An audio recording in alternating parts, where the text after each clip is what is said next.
Hey everyone, it's me, Kyrie. If you're watching this on YouTube, thank you. Consider this a sample of some of our best work, and I encourage you to go to scanlinemedia.com or patreon.com/scanlinemedia if you want to check out more shows or want to support us. Links will be in the description below. And now, on with the show. Hey everyone, it's me, Kyrie. Just wanted to get ahead of this episode with two quick warnings. First, while this episode focuses primarily on the first 3 volumes of Berserk, we do talk about other details of the series. We keep it broad and vague, but if you want to experience the manga fresh, keep that in mind. Second, if you do decide to go into reading this manga, please be aware.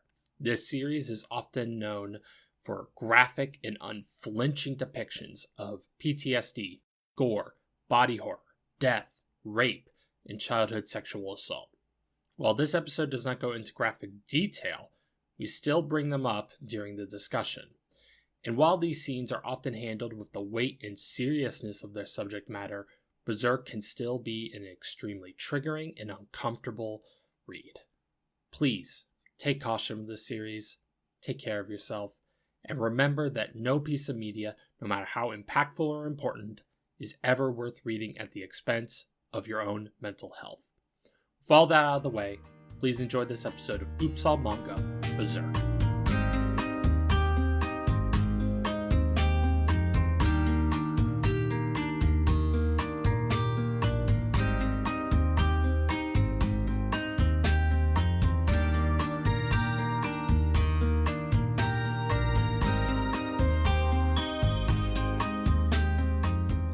Hello friends and folks, and welcome back to Oops All Manga. We are not making a very good pace as we attempt to read all manga that exists. I'm Six.Mar. I'm Jennifer Uncle. I'm Kyrie Page. And I'm Kat. Hi, Kat. Hello, famous streamer Simulation Cat. I'm fucking famous. Welcome to the, I wanted to say channel, and I don't know why. Welcome to the podcast. Welcome to the world of manga. This is not your first visit, is it? To the world of manga? Or manga? No. Manga? Or even Oops All Manga, because I think we've put out, this will be like our This is going to be fourth episode episode, 5. and you're on half of them. Hell yeah. I think. Well, yeah, because is it 5? Yes, because we did Spy Family, Delicious in Dungeon, Chainsaw Man, Way of the House Husband. Oh, I forgot Chainsaw Man. Yeah, and this will be episode 5. Okay, so you're on 3 of them out of 5. fuck yeah. Let's go. Yeah, that's pretty good. Noted. I love Mhm. manga. Yeah, noted manga scholar Cat. Mm-hmm. Manga is great. I was just gonna say I'm a doctor, a doctor of manga. Oh, I thought you were just going to say also you're a doctor. Mm-hmm. But Jen, what is the manga that we are going to be talking about today? We're talking about Berserk, a series started in the late 80s, by Kentaro Miura, and who unfortunately passed away last year in the middle of this story being told, basically.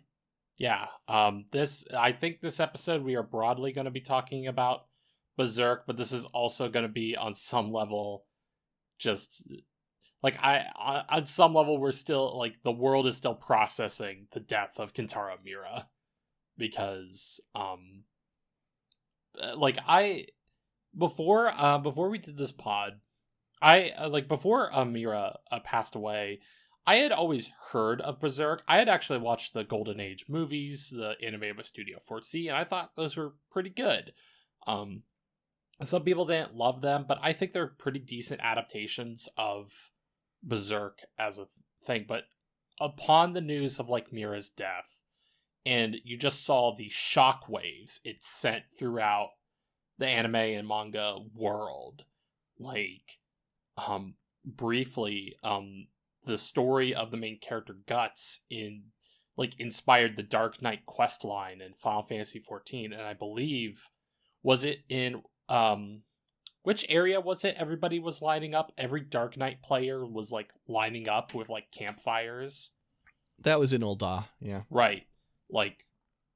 They lined up for several days in a row, just showing their respect. And yeah, I say let's get into it. Jen, can you give us a summary of the first three? We read the first 3 volumes of Berserk. Okay. A warrior named Guts, aka the Black Swordsman, ends up going to a town in order to look for these specific troublemakers. After being caught, he essentially meets this small elf/fairy thing named Puck, and as it turns out, Guts is basically going around slaying these various demons in order to go after the God Hand, which is a member of it's 5 or so demi-fiends that control the realm of hell, essentially. And as it goes on, you kind of see him his main thing is he has this gigantic sword and this almost machine gun small crossbow on his hand, and he's often talking about how he doesn't care about anyone while he's crying when no one else is looking. Also, he hates this person named Griffith for some reason, and I'm sure we'll find out why. Mm-hmm. I want that twink destroyed. Yeah. Just a lot of panels of him just screaming Griffith and Griffith! mean, it's perhaps the most a twink has ever deserved to be destroyed. True. To be fair. Griffith sucks ass.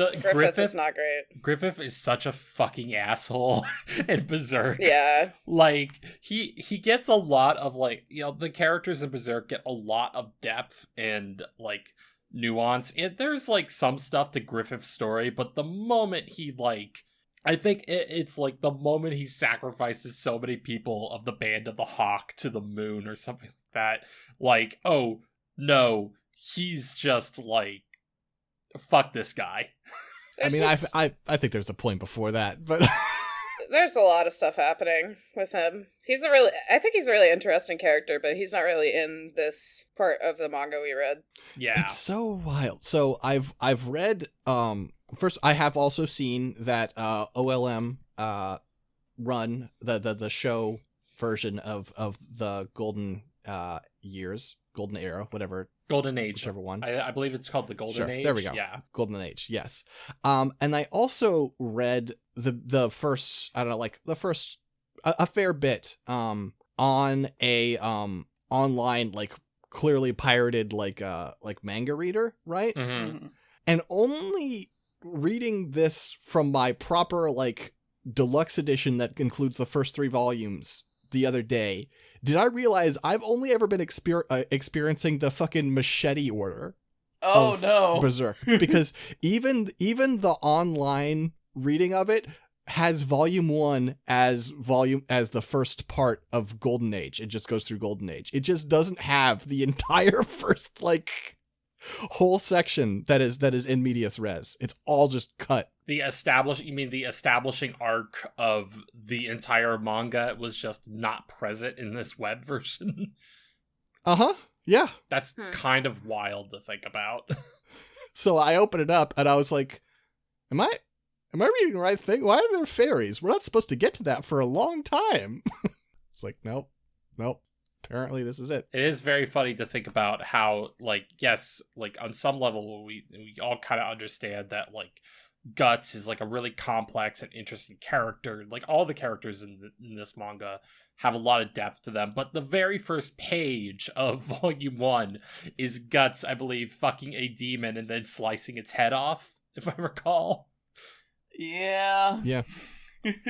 That's definitely the first scene of this. Which sets him up to be a very different kind of character than what he appears to be as it goes on. Yeah. It's kind of weird, actually. It is, because, I don't know if it was just a, I could see it as sort of a, this is Miura just trying to, this is the first chapter, I need to, grab people's attention. Because I believe Miura had done 2 other manga before Berserk that didn't really take off. So, I don't know, it's it's interesting to say the least. It definitely establishes this world as like, it definitely feels like the world that exists within like heavy metal album covers to a certain degree. Yeah, but like Guts like doesn't fuck, so it's really weird. Yeah, I mean, he does. He does, but not real. He's like not a sexual person. It's not a big part of his life. Yeah, so it's just really weird to me. I don't know. It is really weird. But I am impressed really though, even in these first 3 volumes, like in the first couple chapters, you kind of get this sense that Miura is trying to figure out the character of Guts to a certain degree.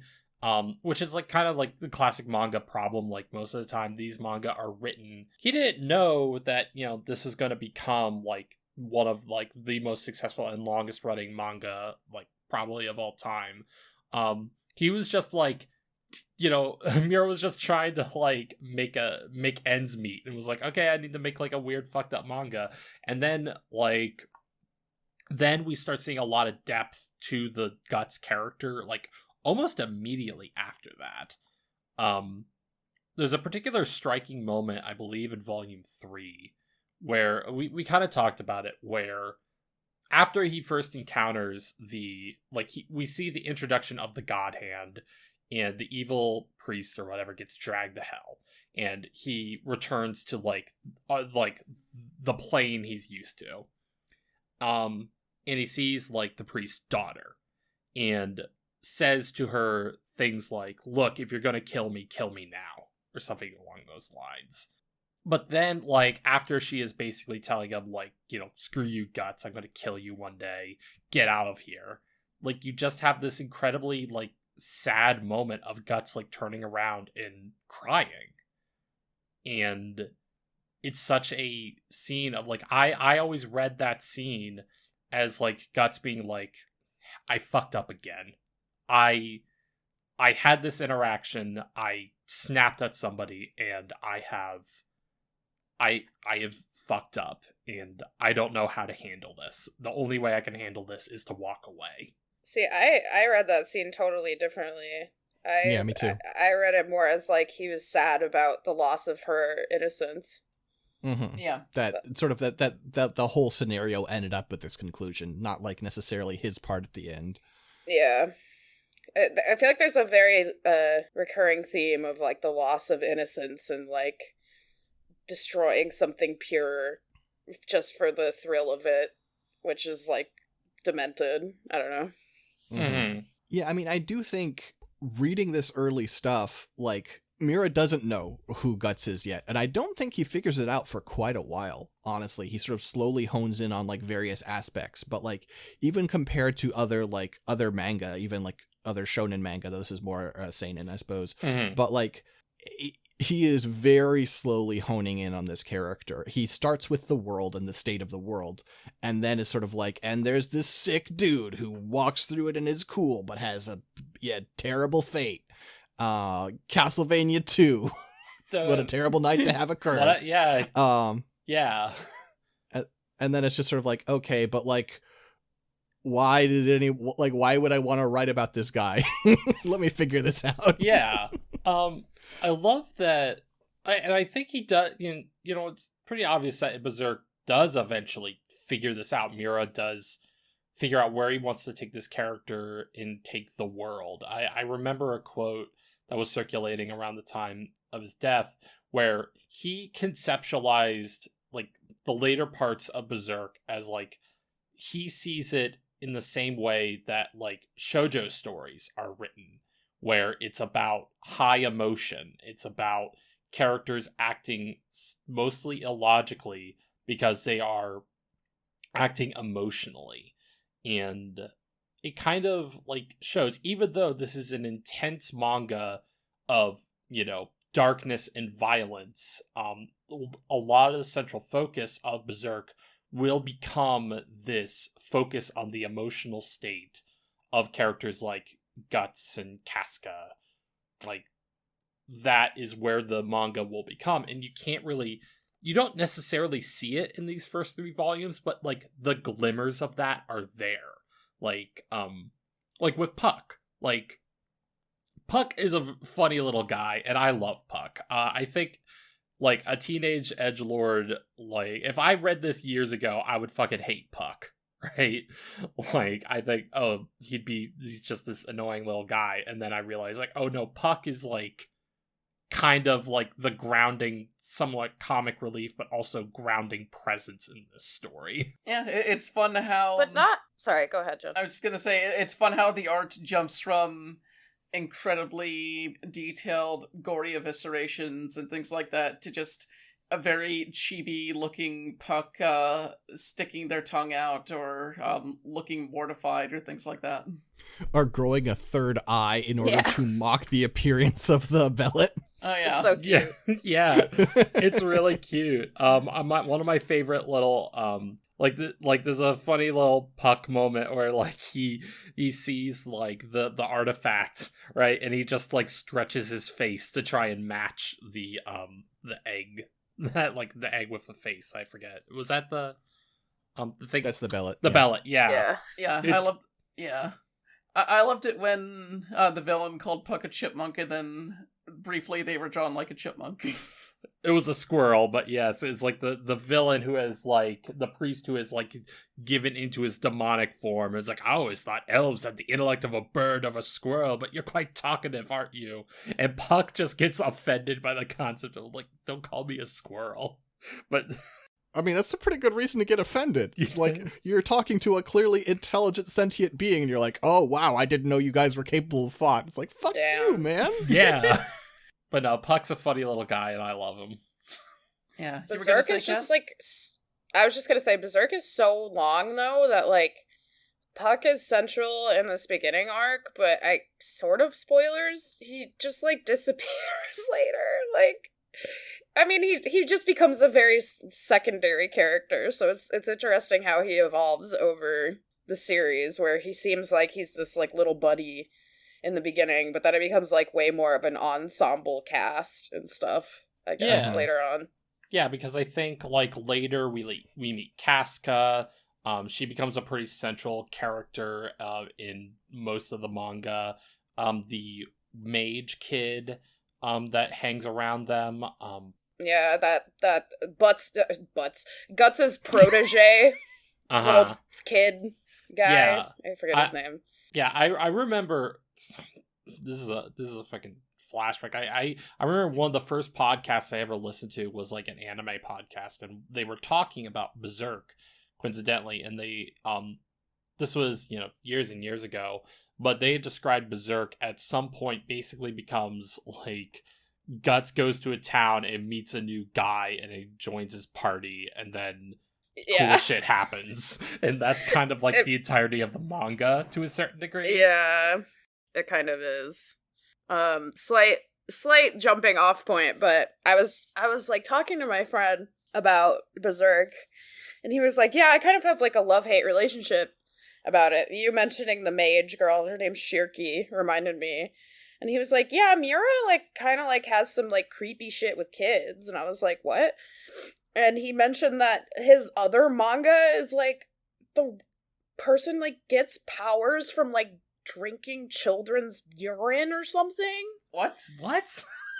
I will have to go back and ask him. But basically, like, he was basically saying, like, Miura's, like, kind of a freak with, like weird, like, sexualizing of children. So I just wanted to toss that out there, that there's some weird stuff with Miura. And it's like, I feel conflicted about it, because I was gonna talk about, like, there are, like, depictions of, like, male, like, childhood sexual assault, and they do deal with, like, Guts' trauma in a way that I think is, like, really handled well, and, like, I don't know. I've never seen anything like that in a piece of media where it's, like, handled in, like, a sensitive way. But then there's this other side of the coin where it's like, dude, are you good? Like, I don't know. So I just wanted to mention that, I guess. Like, on the topic on, like, the way Miura, like, handles sexual violence in Berserk, it is one of those things that I think about, like, a lot of, like, dark fantasy contemporaries in the way they tend, like, the way these manga tend to deploy sexual violence. The one that comes to mind is, of course, the awful from Goblin Slayer, right? That is I don't think I know that one. Goblin Slayer is pretty bad. It completely, like, so it has the aesthetics of a manga like Berserk, but it's like, oh, isn't it fucked up that these goblins, sexually, like, assault women, and that's why the Goblin Slayer's gotta stop them, and it's like... Jesus Christ. Yeah, no. They're taking our women. Yeah, it's bad. My God. Yeah, it's awful. Here, though, in Berserk, like I said, it has this really, like, subtle and thoughtful understanding of how this sort of trauma occurs. Like, you start seeing signs of it, of like how Guts really doesn't like it when somebody taps him, like, from behind, right? Like, taps his shoulder, and he has a visceral reaction to that.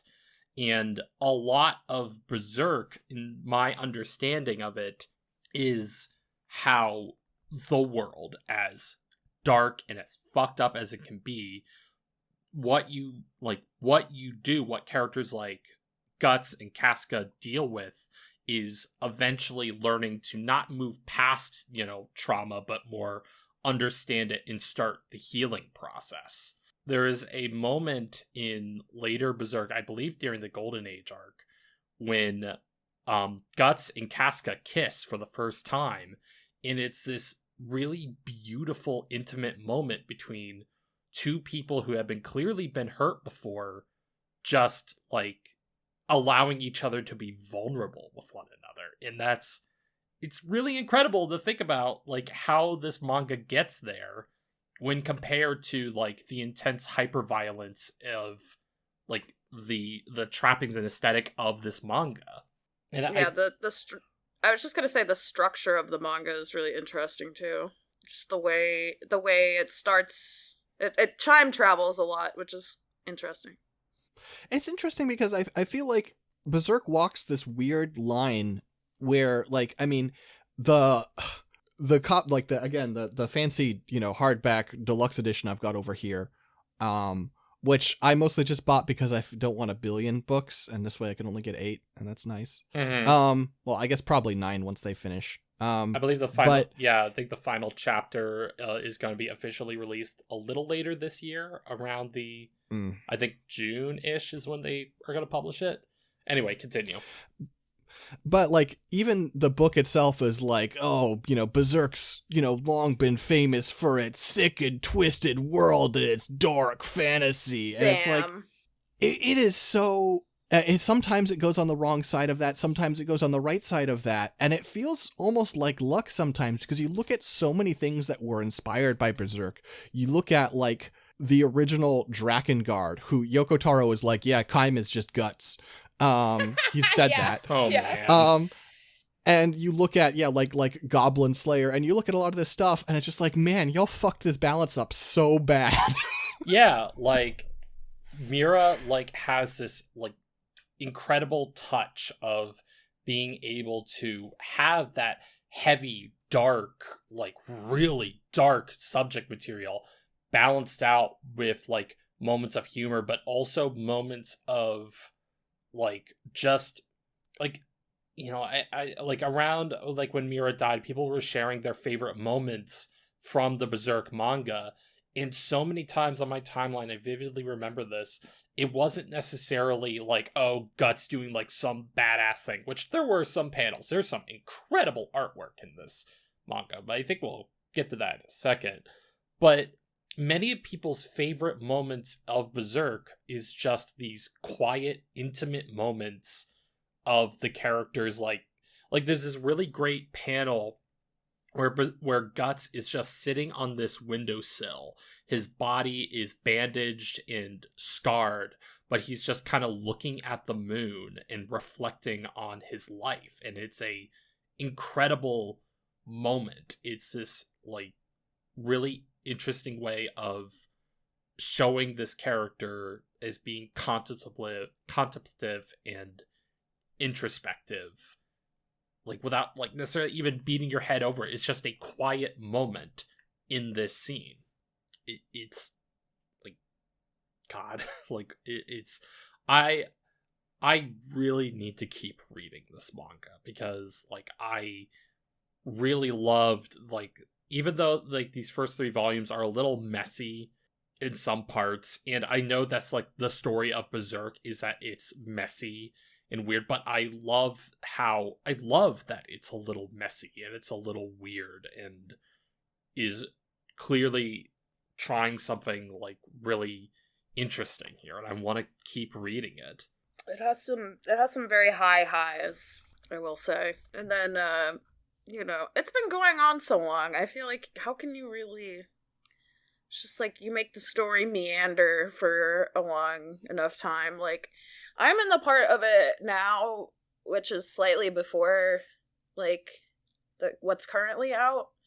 And it's just like a straight up like traditional hero's journey, it feels like. And I'm not gonna say it's boring, but it's not the highest high of the series. Like there's some really iconic stuff that happens, and then after that, like not as much. Which is fine, but it's just it's so long. Yeah, and I think a lot of it is that, Berserk, of course, like, later in Miura's life, and then before his eventual death, is like, Miura was known to take, like, really long breaks between publishing chapters. And it was good that his, like, apparently the publishing company that he was working with, allowed him to take as much time as he needed. But, one of the tragedies of Kentaro Miura is that he was just so, like, it was too focused, and it's like his work eventually caught up with him in some way, and that's like really sad because Kentaro Miura was an incredible artist. Like even these early volumes, like there's like this great 2-page spread when Guts is raiding the temple of the priest, and he is just like driving the Dragon Slayer through this huge ass night, and just like it is shattering a pillar behind him, and there's so much intricate, incredible detail in every part of the page. Yeah, he could stand to calm down sometimes. yeah apparently. Just like I just think about like how much time it must have taken for some of these individual panels and how much of a story he wanted to tell. And like I don't think there's anything wrong with where Berserk stopped. With my understanding of where it stopped, it's sort of like it's a story that to me always felt like it was never going to end. Right. And so right. having it like sort of be stopped in a moment of sort of like calm and some resolution is kind of the best you could hope for. But like I'm sure he had a lot he still wanted to tell, and yeah, when you're just going all out on just all these panels of fights, it's like, well, buddy, that's never going to happen. Right. Yeah, especially wild when, like, the first few pages of some of these chapters, I couldn't tell whether this is something that they did, like, after the fact, that they went back to this, or if he originally released them like this, but typically within each of these chapters, the first few pages gets even more detailed than everything else, or it draws everything in a slightly different art style that uses a lot more black overall around the drawings and the illustrations. Sorry, drawings probably sounds dismissive, but yeah, it seems like he went hard pretty much all the time, and then for the first few pages of these chapters, he went even harder. God, yeah, the art, like, apparently Miura was known for he would obsess over like individual pixels on the page, and that was, I remember a quote somewhere along the lines of like the way Miura deployed a 2-page spread was the same way Guts deployed the Dragon Slayer. It seems like this impossible thing that he is doing, and he pulls it off with like seemingly ease. But back to what you were talking about, Six, like the way Berserk kind of ends. As far as my understanding goes, like, you're right, it's this moment of calm. It's like Guts at this point, I believe, has given up on his revenge quest against Griffith, and like he has decided to live amongst the land of the fairies. And maybe there is like some notebook somewhere in Miura's like desk that says like, okay, this is going to be the start to eventually Guts realizes he's the only one who can like defeat, Griffith or something, right? But it's a little bit more appropriate it ends in this way. Yeah, I mean, like, there's, like, again, just doing, like, readings of summaries and stuff, but, like, literally very close to the end, there's a major character who meets with Guts, the Skull Knight, I'll just say, I guess, who says, your journey is at an end. It's like, well, turns out, Yeah, well, I can't comment on any of this because I've only read 3 volumes, so, yeah, what I read seemed okay, and what people talk about later sounds like it continues to be okay and even great. There are some chapters that are absolutely iconic, I think. Yeah. Specifically the Eclipse chapters. God, the Eclipse. It's so fucking good. It's very good. Yeah. Am I the only one here who only read the first 3 in terms of, like, in general? The thing is, honestly, I am, it's, of course it is fine. The thing that is surprising to me, though, Jen, is that in your history of watching anime and reading manga, you never checked this out at all. Like, it's not that all of us, like, went over the limit. It's that all of us have past history with this. Yeah, well, until maybe 2015 or a little bit earlier than that, my only experience with manga was, like, reading a volume of Bleach, so, like... Fuck right. Yeah. It's very That's much sick. Something that... Thanks, Kat. It's definitely something that was a cultural blind spot for me for a very long time. Like, I've played countless video games and seen countless other things that have been inspired by this, but I've never actually looked into Berserk before. Other than, like, laughing at the clips people sent of the 2017 anime where you just see Guts shaking a little bit as they move him from side to side. Yeah, Where he moves like a South Park character. Hell That's yeah. very funny. Yeah, that's rough. It's like, that's the problem. Like, Guts is so obscenely hard to adapt. Like, it is... Like, I mean, I think the 90s anime, like, got there to a certain degree, but also... Adapting this manga is... They've been trying for a very long time to capture, like, this like, Berserk, I think, truly is, like, it's a very quintessential manga. Like, I think it has clearly been written and designed and drawn to be a manga first. And that is, like, something that I think it makes it, like, really special, is that... Yeah. It's the same with Junji Ito, I think. Like, people keep trying to adapt his stuff, but it's just the medium that it already exists in is already so expressive that it's hard to get to that level. Yeah, like, they're gonna try with that Uzumaki like series that Adult Swim is still working on, but Junji Ito is, like, a pretty apt analogy, because there was a attempt to, like, do a series of, like, a short anime based on, like, Junji Ito's short stories, and that did not work out at all, because, like Miura, like, Junji Ito is an extremely detailed draftsman who takes full advantage of the medium of just the scariness of turning the page of, like, his horror manga. Like, that's really hard to, like, capture in another medium. Not that it's impossible, but it is, like, one of those things that these stories and these ideas were come up with as a manga first. Yeah, and not to badmouth Junji Ito, but if you take away some of the art style, like, the stories themselves don't hold up as well without that art style. Well, yeah. Yeah. And that just makes them hard to adapt, is the thing. Yeah. Sure.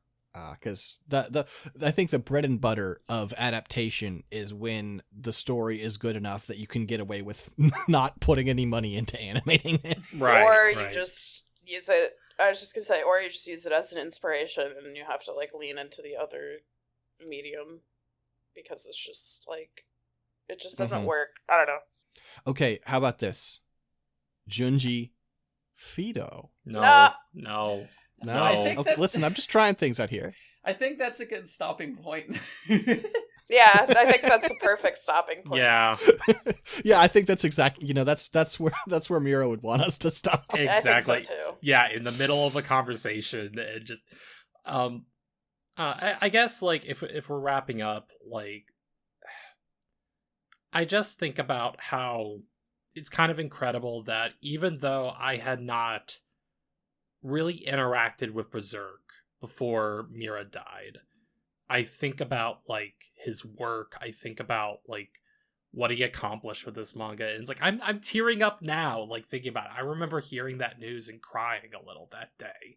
Like, Berserk was clearly incredibly special to a lot of people, and I hope on some level with this podcast we captured a little bit of, like, why this manga is so special. Like, for all its faults, for all of its times that it can be meandering and, like, rote and a little weird, like, I think Berserk is, like, I think in many years, and I think people even already have this understanding, that Berserk is a foundational text of manga and should be read at the end of the day.